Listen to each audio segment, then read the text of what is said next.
আমাদেরকে আল্লাহ রাব্বুল আলামিন তার রহমত থেকে নিরাশ হতে বারণ করছেন।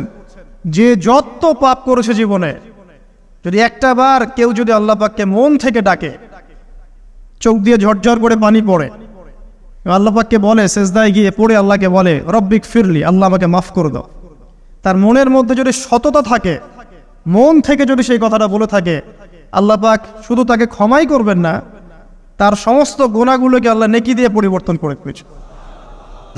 যেই কিতাবটা আল্লাহর নিজের কাছে আছে আরশের উপরে, সেখানে আল্লাহ পাক লিখে রেখেছেন, কি লিখেছেন? ইন্না রাহমাতি সাবাকাত গদাবি।